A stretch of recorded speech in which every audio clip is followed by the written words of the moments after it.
Good evening and welcome, family, to another live streaming broadcast of Let's Talk About It. We are delighted that you are with us this evening.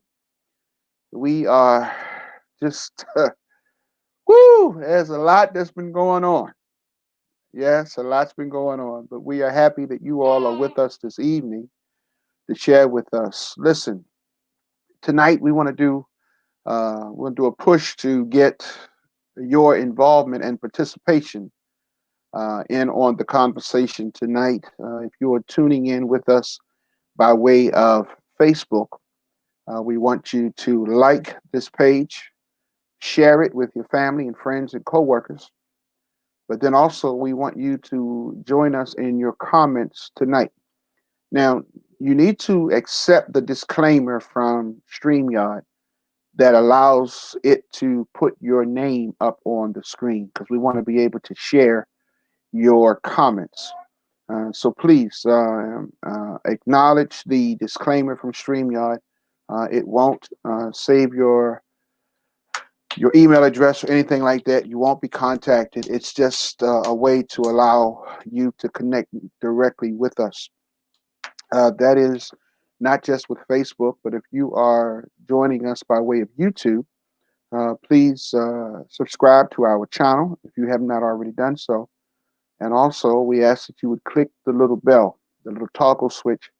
And what that will do is it will allow you to be notified every time we do a broadcast. Now, be mindful that we do not just do broadcasts on Thursday evenings. Whenever we have something special going on, we do special broadcasts, even from various locations. And so that's why it's important that you subscribe to our channel. But again, we really want to have a engaging conversation this evening as it relates to our subject matter tonight, which is, does the truth really matter? Oh boy, does the truth really matter? I know that should not catch you by surprise. But yes, does the truth really matter? We want you to know that we are continuing with our format. One of our platforms is voter registration. So if you have not done so as of yet, we ask that you would please make sure, number one, that you are registered to vote. As you can see on the screen, if you are not registered, you need to do so that you can vote in this very, very important general election that's coming up on November the 3rd. If you have not already done so, request an absentee ballot.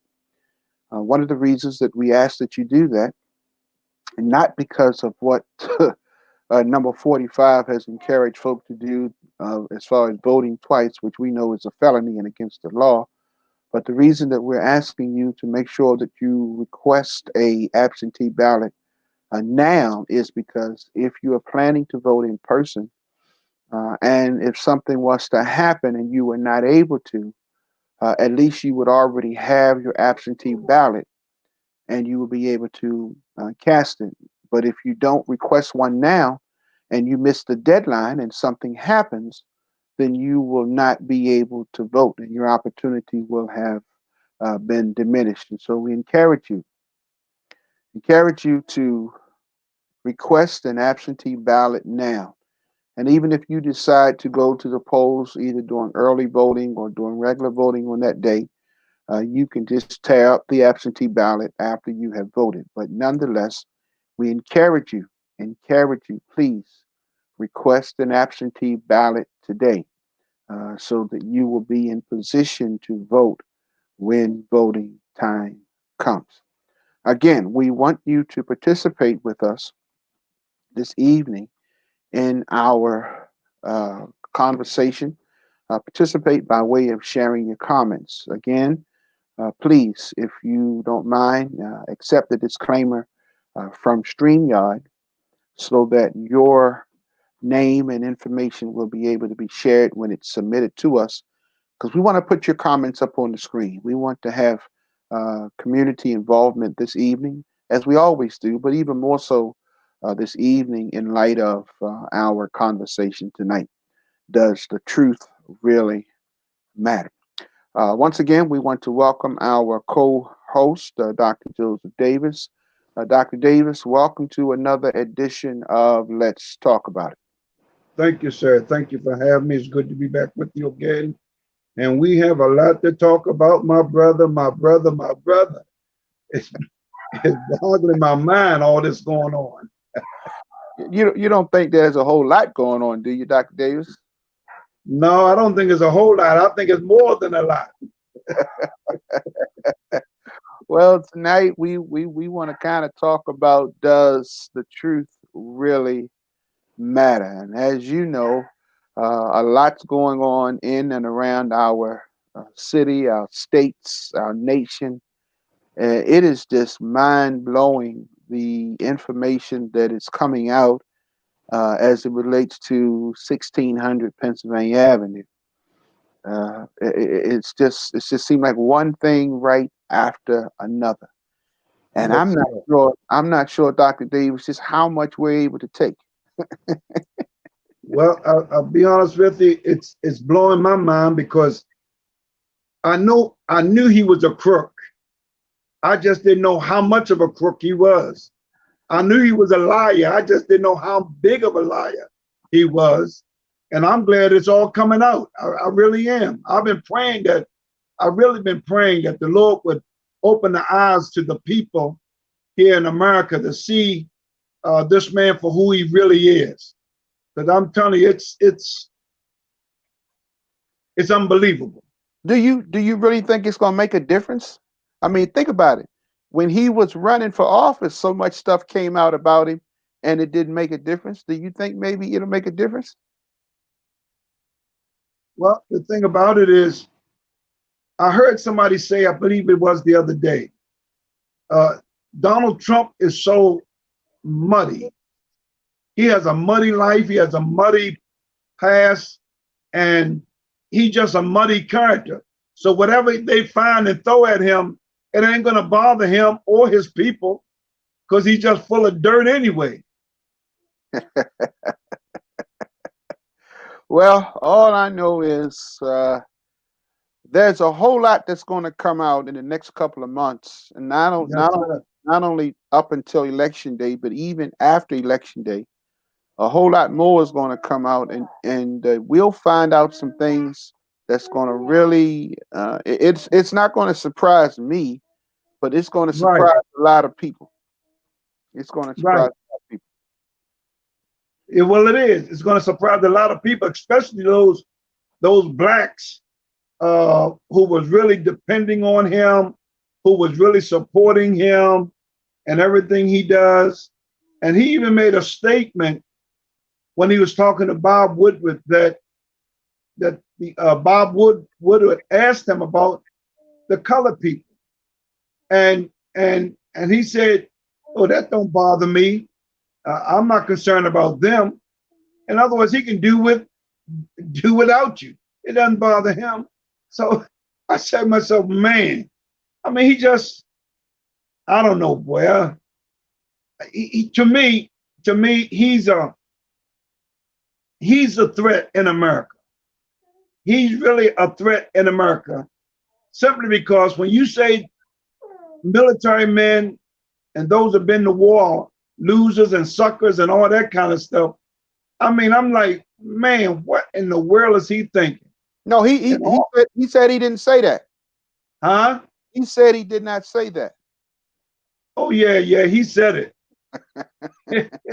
He said it. Yes, sir. He, I he can tell you he said it. he said that he didn't say that, and the report was he got very upset in the White House when it came out and it was broadcast that he said that they said he got very upset. That's what the report was. Yeah, well, he got upset not because he said it. He got upset because it got out. That's why he got upset. He got upset because it was out. And that's pitiful because he said it when he was in France. That's when he said it. He didn't want to go to the cemetery for the fallen soldiers and all that stuff. That's when he said it. He said. he said he didn't go to the cemetery because the weather was bad. Yeah, right, right. So That's they, what so they could have took them in motor cars. he They said. could have took. Well, here's what some people may not know, and I had the opportunity to watch it on several occasions, and you might be able to Google it and still find it. They did a they did a report on the president's um, Air Force One and what it takes to actually for the president to actually go somewhere. And because Air Force One is not the only plane that goes. Right, that's There, right. there's what they call support vehicles. Right. In fact, there is a second plane that goes that looks identical to Air Force Yep, One.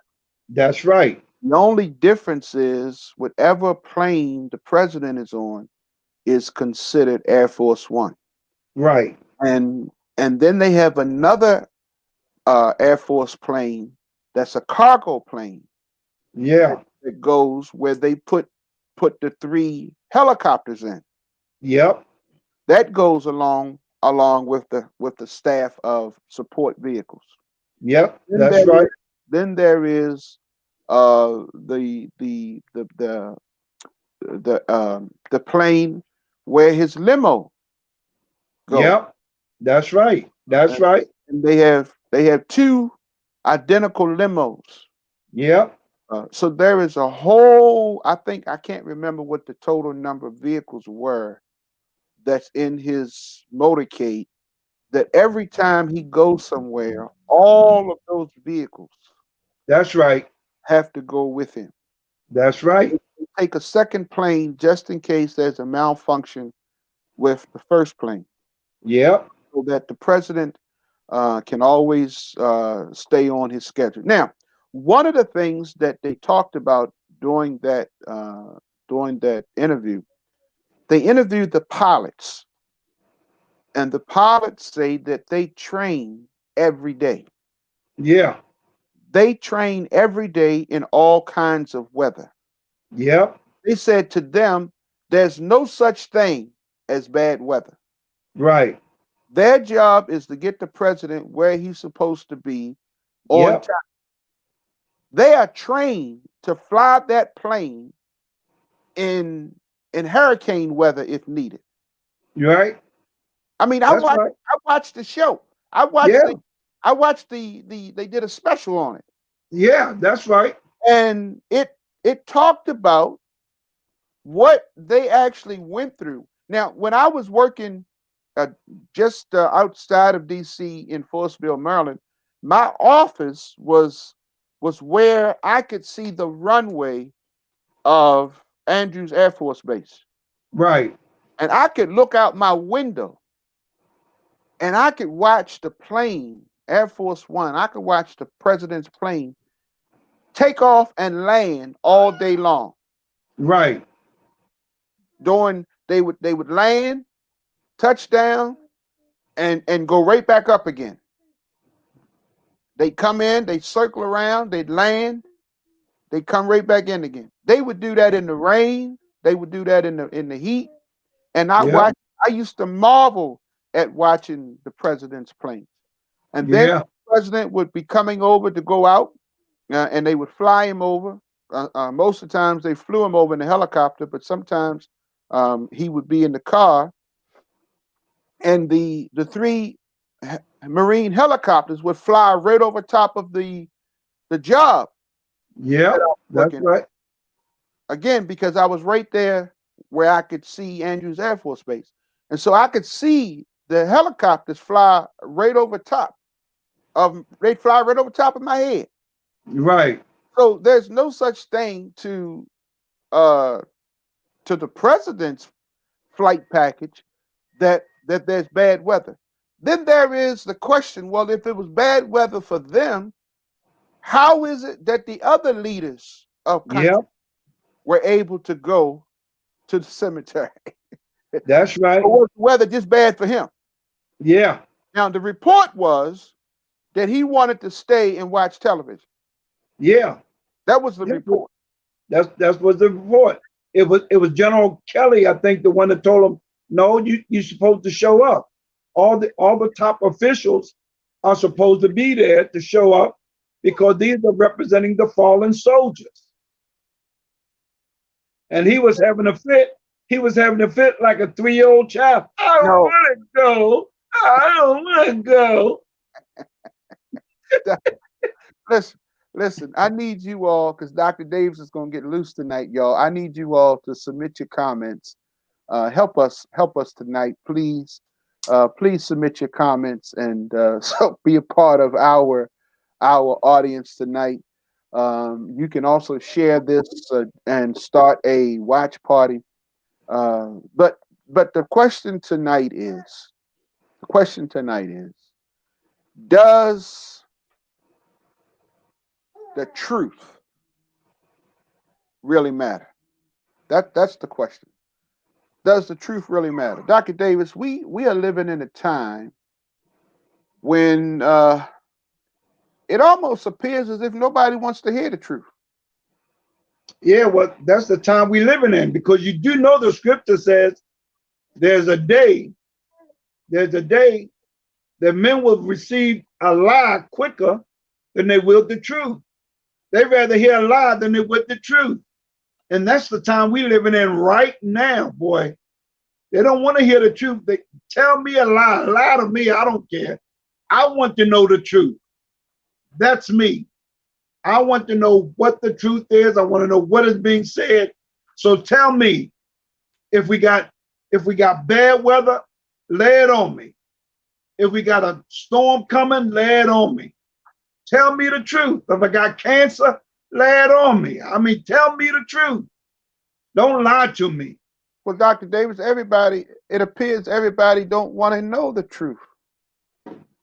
It appears, I mean, listen, if in fact the doctor says I've got some good news and some bad news, which one do you want to hear?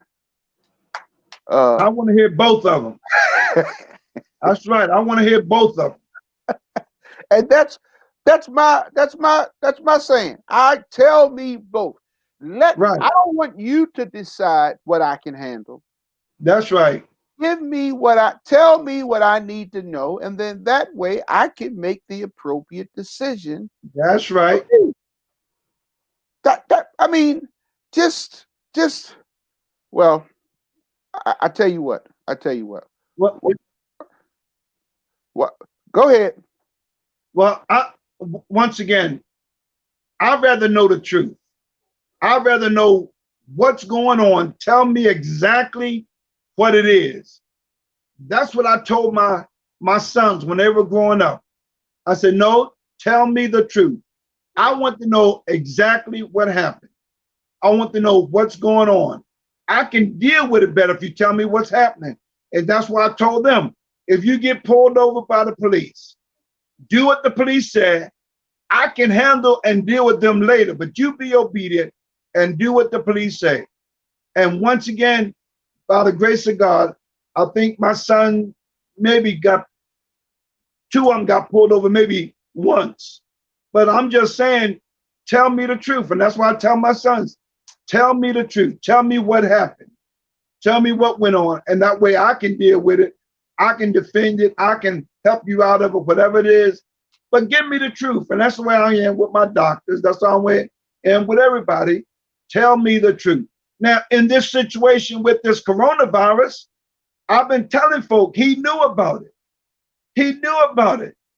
He got wind of it. He got wind of it back around 2019. That's why they call it COVID-19, because they knew about it in 2019. But it really came to his attention in January. It's when they really brought it to his attention. We got a pandemic that's coming, Mr. President. It's here. And he didn't do nothing.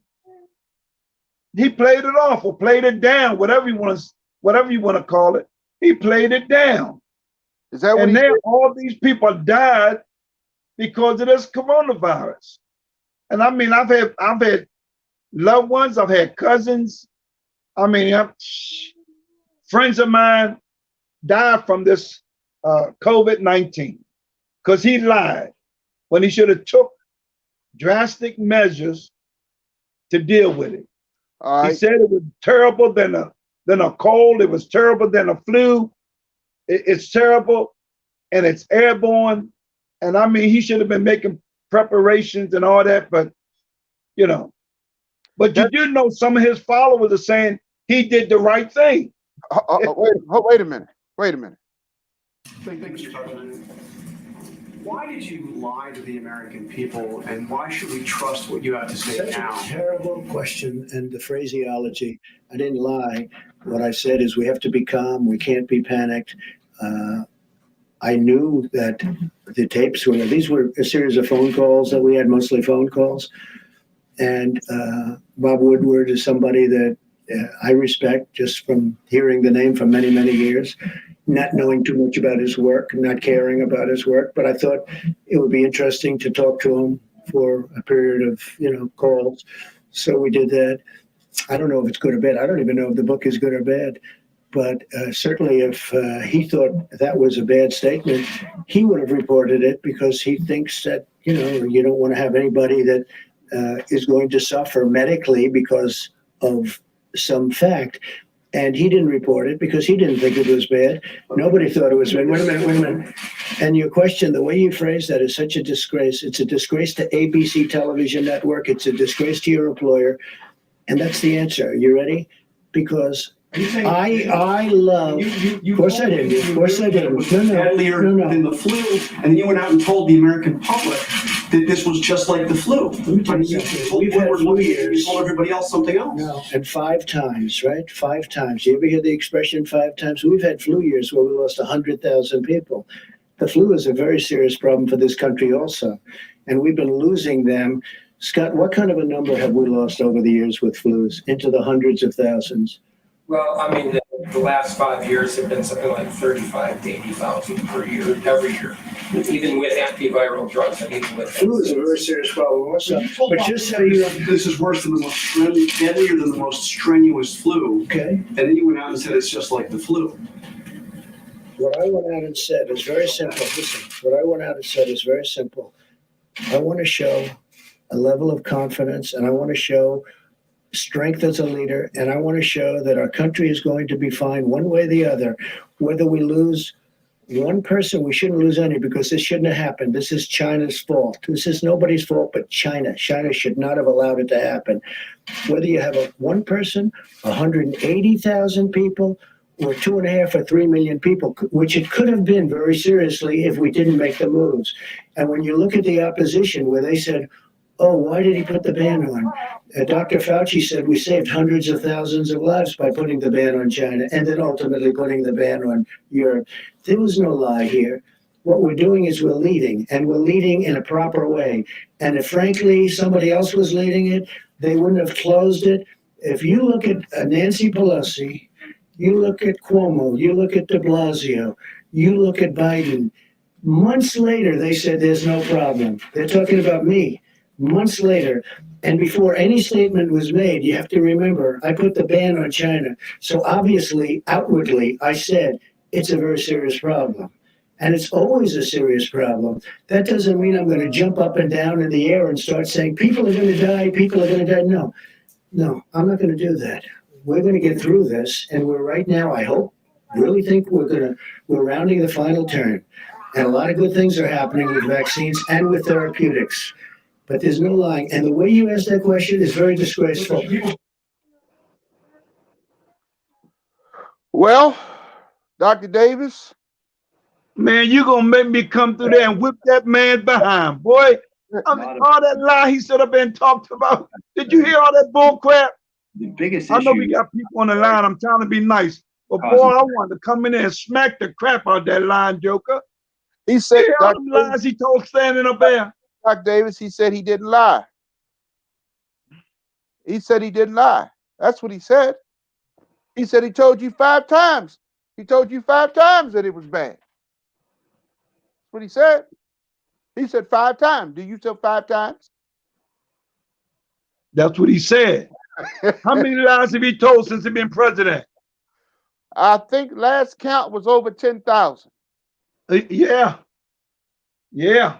They fact checked him, and it's been over 10,000 lies that he has told. Well, that was the last time you checked.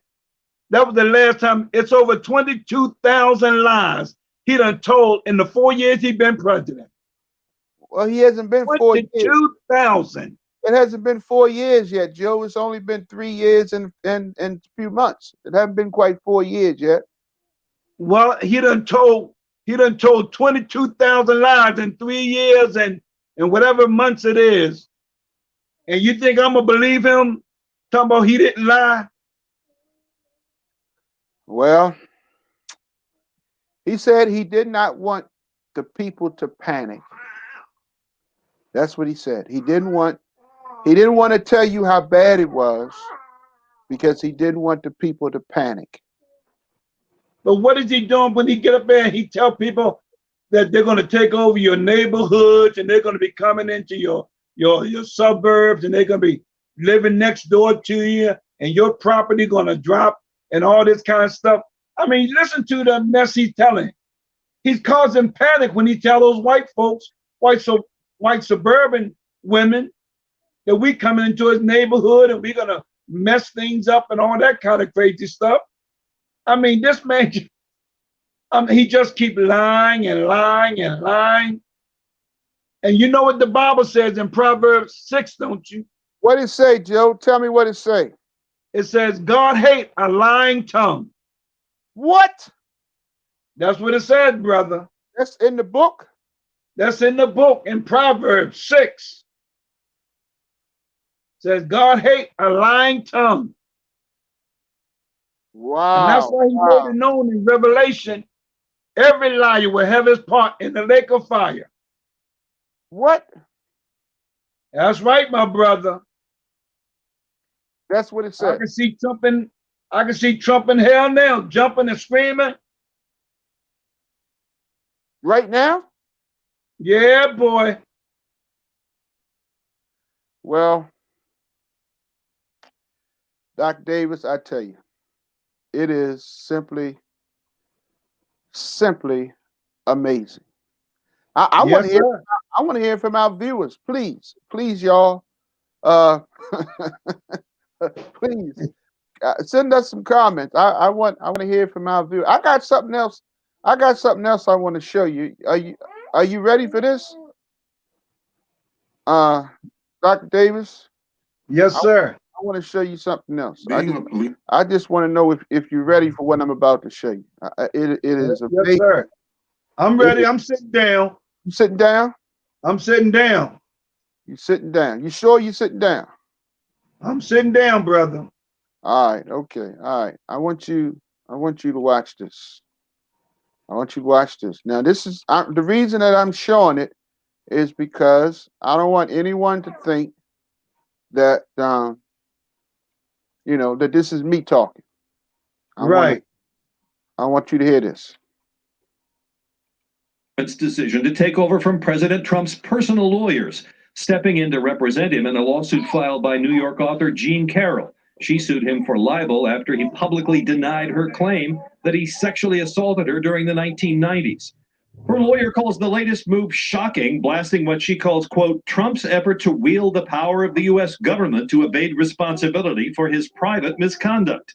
But in an NBC News interview, William Barr says a federal law allows it, and other public officials have successfully invoked the same protection, even for statements to the press about their strictly personal conduct. This is done frequently. It's been done for presidents. It's been done for congressmen. The normal process was followed in this particular case you're talking about. Just last week, a federal court threw out a libel suit against Senator Elizabeth Warren, who invoked the same legal doctrine. Barr was in Chicago, where murders are up 52% from a year ago, more than 520 so far, to meet with police about Operation Legend, the surge in federal agents and prosecutions. He says it's helping with hundreds of arrests since it was launched 7 weeks ago. The federal law enforcement system We have stronger penalties, and we're also able to detain these people before trial when they pose a threat to the community, whereas the state law hasn't been providing that protection. Chicago police say murders are starting to go down, dropping in August, but they credit their own citywide teams, not the federal response. On another subject, Barr said he worries that local prosecutors are sometimes too quick to condemn police officers involved in fatal shootings. In Kenosha, where an officer shot Jacob Blake in the back, Barr says the state attorney general is not putting out all the information about the case, including whether Blake was holding a knife. There's too much Monday morning quarterbacking that is frequently based on ignorance of the facts and not understanding certain basic rules about police training. I also asked the Attorney General whether John Durham is about finished with his inquiry into the FBI's investigation of the Trump campaign. Could there be more criminal charges? He wouldn't rule it out and wouldn't say whether Durham might issue an interim report before the election. Hey, NBC News fans, thanks for checking out our YouTube. Well, Dr. Davis? Yes, sir, boy. I mean, they got it going on, boy. And this country's in trouble, man. That's why we got to get out and vote. We got to get out and vote.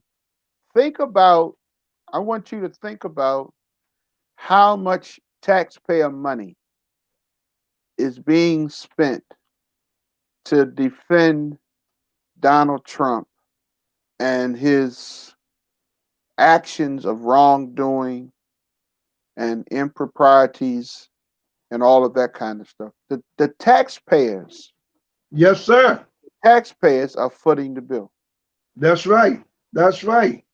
That's exactly what they're doing. It's the taxpayer that's going to be paying William Barr legal fees, paying him the legal fees to represent Donald Trump. Because you know what they said already. He done ran out of money already, even for his campaign. Well, he done ran out of money. He said he'll put up some of his own money like he did the last time.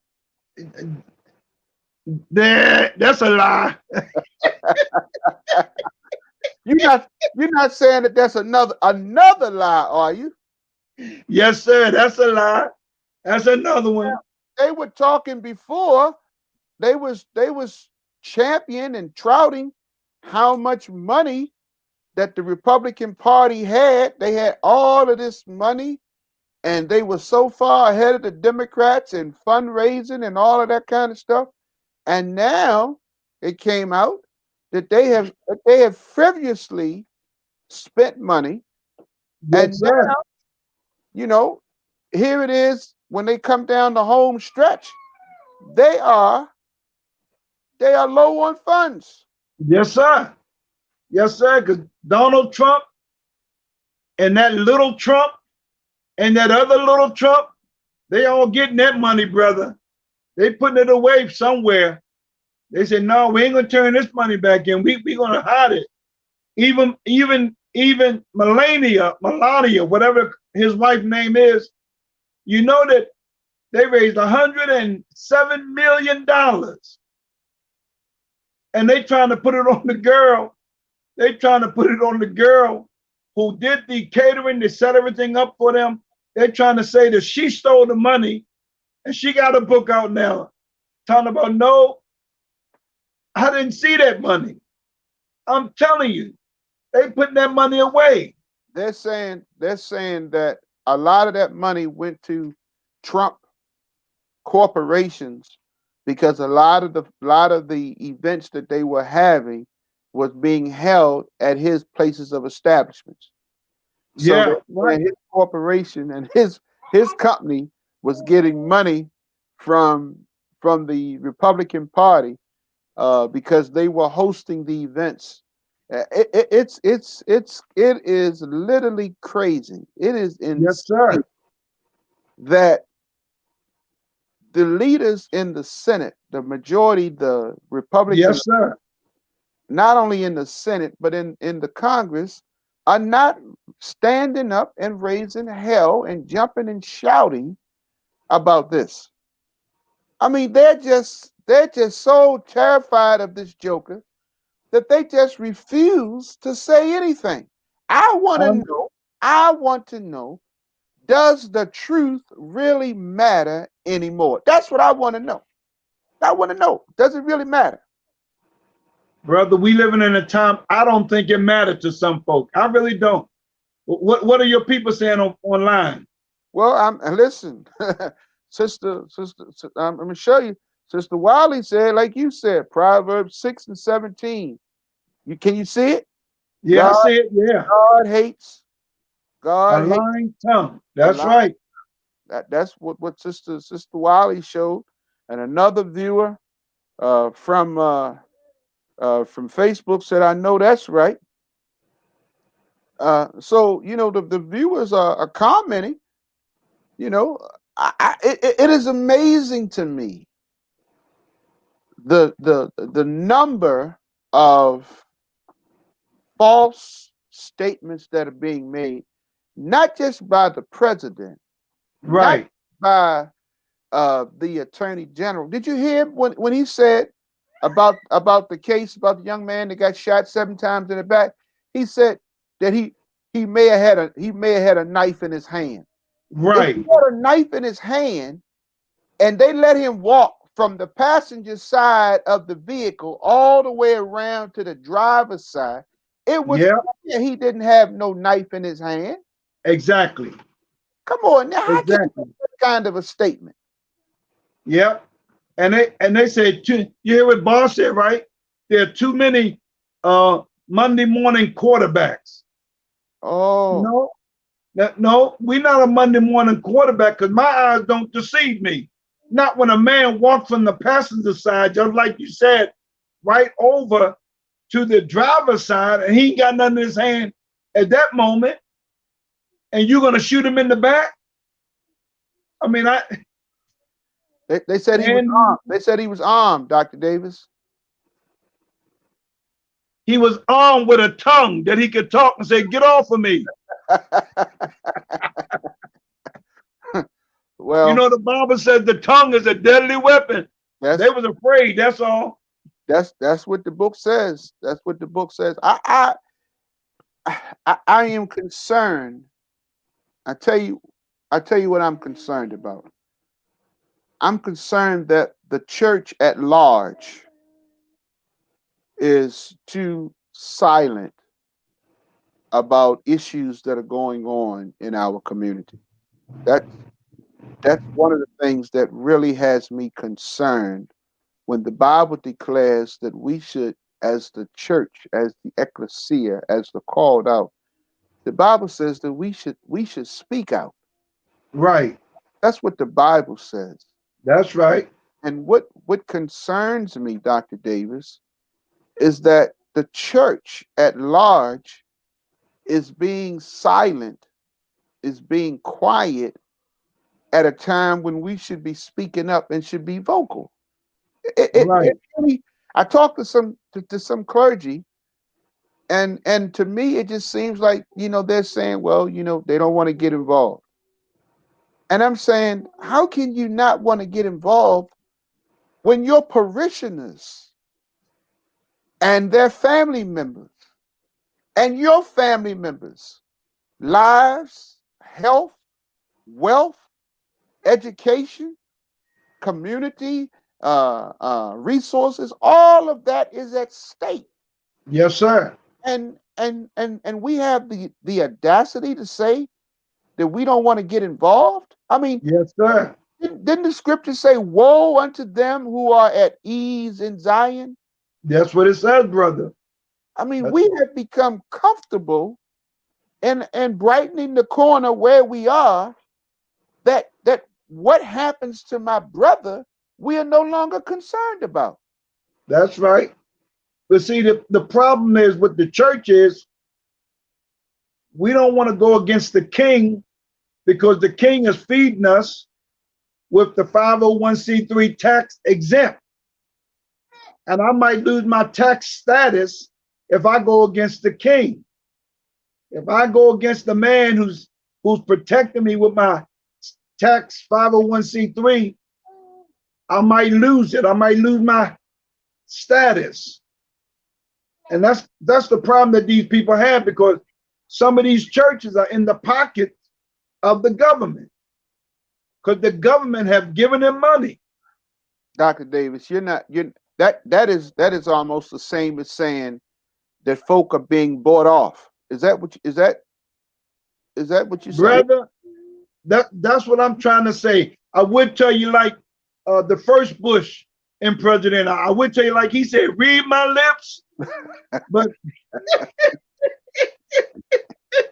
but that's exactly what I'm saying. The church has been brought off, man. That's why today the gospel really is not being preached. So I'm telling you, today folks are not preaching the word of God, man. And these church, man, they just singing a social gospel to pacify folk. And that's what they're doing. oh, Dr. They're Davis, not trying to get folks saved. you messing around and you going to another area now. Oops, I'm sorry. You done gone. I'm sorry. I'm sorry. When I get to talking, sometimes I can't help myself, especially with number 45 in there, boy, because he just, well, I ain't gonna tell you what but anyway, it's just rough out here. So we got over 190,000 people. Yes, sir. Over 190,000 people Yes, sir. have lost their lives. Yes, sir. Over 100, and they're saying that it could be over 200,000 by the end of September. Yes, sir. That's right. Over That's right. 200,000 people by the end of September who have lost their lives. Most of them have died without any family member Yep. being at their bedside. That's right. Now, that number is just in the United States of America. That's right. That is not global wide. That is just here in America. That's Over right. 190,000 people. And he said, number 45 said that he did not want to panic the people. Yeah, he didn't want to panic us, all right. If that's not enough to put a panic in you, then what is? That's what I'm saying. That's exactly what I'm saying. And then he had the nerve to say ours are down than any other country. How can he fix his lips and mouth to say something like that? We're lower than any other country. Well, first of all, we're not even doing adequate testing. Exactly. We're not even doing adequate testing. And the number that they are giving, they're saying, is probably not even an accurate number, because there are people that have died that never even went to the hospital. Yep. There are people that have died that never even got diagnosed, that died from this virus. Right. So they're saying the actual number is considerably more than what is actually being recorded. That's what they're saying, because Trump has told them you got more people that die in car accidents during the year. You got more people that die from different illnesses and cancer and all this kind of stuff. And so he's trying to play it off like, okay, you have more people that die from this, that, and the other. But once again, if they die from that, these other folk that caught the COVID-19 should have never died had he did his work. Dr. Davis, number 45 said we have people dying that have never died before. Yeah, that's right. We have people dying that have never died before. That's what he said. Yeah, he right. And he said, oh, well, it is what it is. Yeah, that's right. I mean, such a nonchalant attitude Yeah. Such a total disregard for human life, such a total disrespect for our military. Yeah. How can you stand in the cemetery over the grave Yeah. of a loved one, a military person who have lost their life and have served, and you ask the father, I don't understand. What was in it for them? Right. Uh, Right. Right. And these people are defending the United States with their life. And he got a bone spur.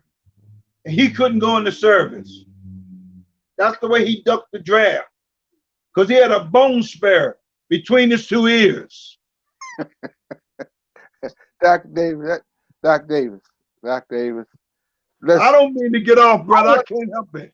I want to know, how can he be the commander and chief of the military when he says in the report, in one of the interviews, he told somebody that the generals are weak and act like peas.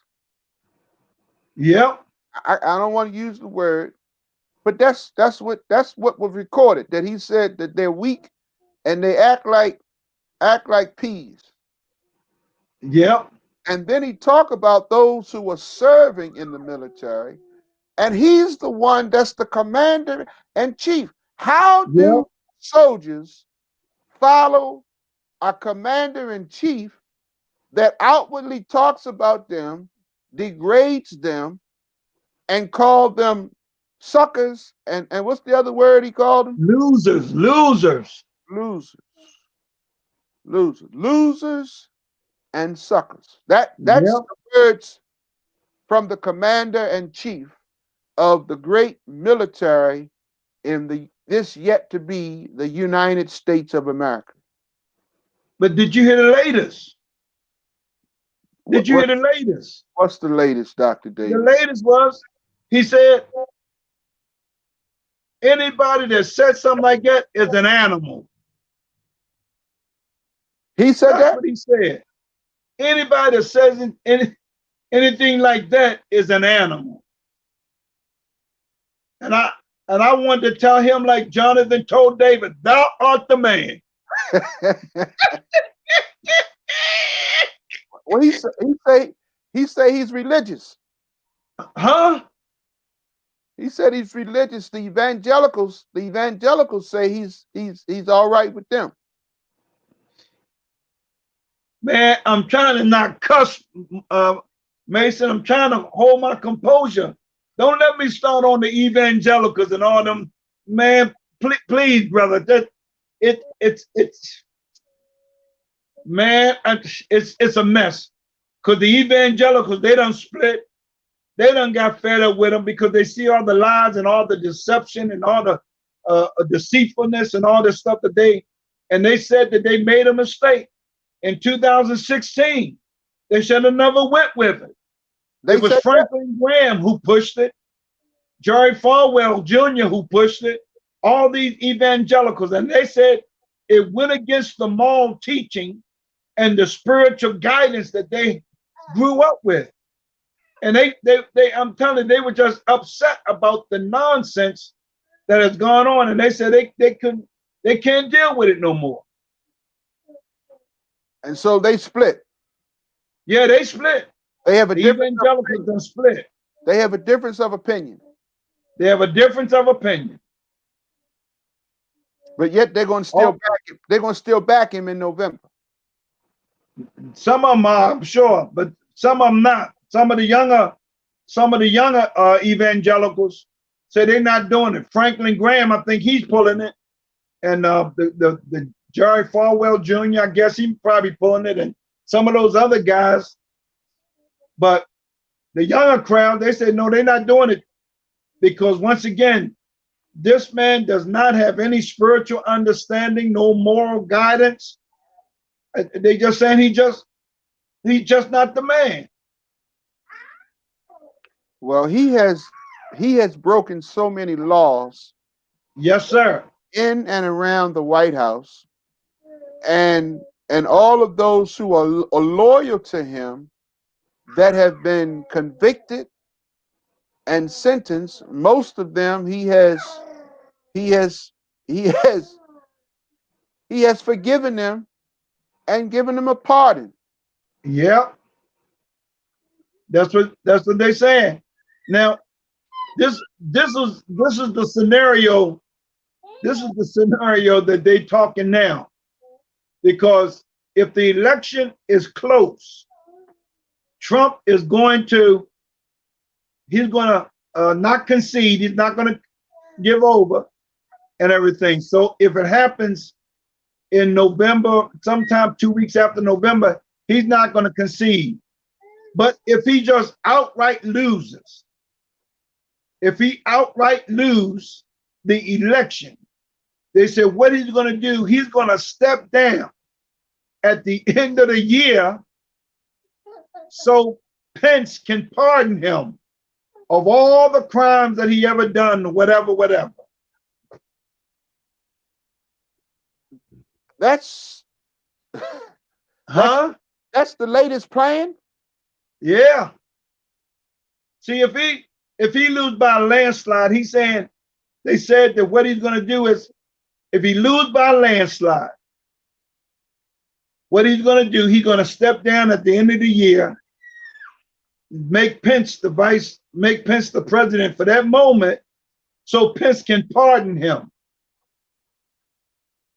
Because as soon as he step out of office, they're waiting to arrest him. Yep, that's right. That's right. That's right. And that ain't no lie. I know you read about that, brother. That's the truth. They are waiting just as soon as he step out of office, because you can't arrest the sitting president. But just as soon as he step out of office, they are waiting to arrest him. And then they're also saying that he has been grooming his daughter, Ivanka, to run for president next go around. Yep, that's right. That's why the statement he made was that there'll be another Trump in the White House. Yeah, that's right. Already. That's right. So it sounds like to me it's a family affair. Yes, sir. My thing is the way he got these, my belief is the way he got these guys and these people in America so wrapped up around his finger that if he loses a little bit, he's going to contest it. He's not going to concede. And if they tell him he's got to go because he did lose, boy, he's going to tell the people to fight for him, to come and defend America. He's going to tell those white supremacists and the Germans, the neo-Nazi Germans and KKK and all these people that's for him to come and defend America. Because he think he is America. Well, he had the press conference yesterday, and he put out another list of hands, another list of names. He added another 20 judges that he plans to add to the list that he already has, and he's already named 198, and he's saying by the end of this year he would have put 300 judges on the bench. And notice these judges serve for a lifetime. Yep, that's right. And the 198 that he put on the bench already are all white. They lily white conservatives is who they are. None of them is Hispanics or black or Native American. I mean, none of them. All of these people that he's got on the bench already, 198 of them already, I'm telling you, they all lily white. And once again, this is what's going on. And they have said that many of the laws that are on the books are in jeopardy. Yep. By these nominees and people that he is putting in office. Many of the laws are going to be overturned as a result of the people that put in office. That's right. That who was that wrote the poem "Truth Forever on the Scaffold"? Right, Truth did what? "Truth Forever on the Scaffold." You know that poem? I heard it. Yeah, yeah. It's listen. We have got to wake up and pay attention to what's going on and start demanding the truth. And it's not just false words and stuff coming out of 1600 Pennsylvania Avenue, but we've got false information coming out of our local government. Yeah. You know, and it's amazing. It's amazing. Well, I mean, we invite you, those of our listeners, viewers, email us. Yes, let's talk about it. The number 1 at gmail.com. Yes, let's talk about it. The number 1 at gmail.com. We are grateful for your participation. Don't forget, if you have not already registered, you need to register because election time is rapidly approaching. We have to do what we need to do. We need to prepare ourselves because we know changes is coming. Yes, sir. Unfortunately, it is what it is. Change is coming. Thank you for being with us again, Dr. Davis. It's been a pleasure. Thank We look forward to another show on next Thursday at 8 p.m. It's going to Yes, be sir. another hot topic. We're going to talk about some stuff that's relevant. We're going to keep it real. We're going to keep it going. Stay with us. We look forward to hearing you, seeing you, being a part of what we're doing. God bless Thank you for having me. Thank you for having me. You're welcome, sir.